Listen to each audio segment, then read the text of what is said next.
Qanuna dəyişiklik təklif edilib. Layihəyə əsasən müəllimlərin işə qəbulu ilə bağlı müsabiqədə iştirakı ödənişli olacaq. Hələ ki, konkret qiyməti deməyiblər, amma güzəştlər var.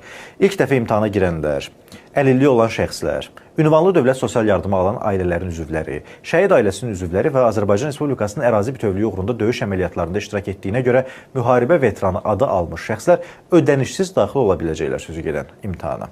Xüsusi əsas qrupları nəzərə aldığınız üçün təşəkkür edirik. Amma bu işə qəbul imtahanı daxı. Adı üstündə.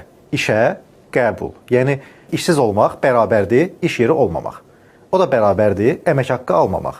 O da bərabərdir, pulu olmamaq. Yəni, belə sadə izah elədim ki, bəlkə aydın olsun da. Məntiqlə iş yeri olmayan adamdan necə ödəniş tələb eləmək olar? Və hansı haqla? Yəni, Azərbaycan müəllimi, Azərbaycanın müəllim namizədi şəxsiyyətini alçaldıb gedib borc almalıdır, kredit götürməlidir, nə eləməlidir? Mən burada məntiqi anlamadım. Özdə, heç anlamadım. Əsaslandırmaları da bu olub ki, dövlət büdcəsinə qənaət eləmək istəyirik. Yəni, dövlət büdcəsinə qənaəti işsiz insanlardan pul alaraq eləyəcəksən. Həqiqətən hər işimiz tərsinətdə.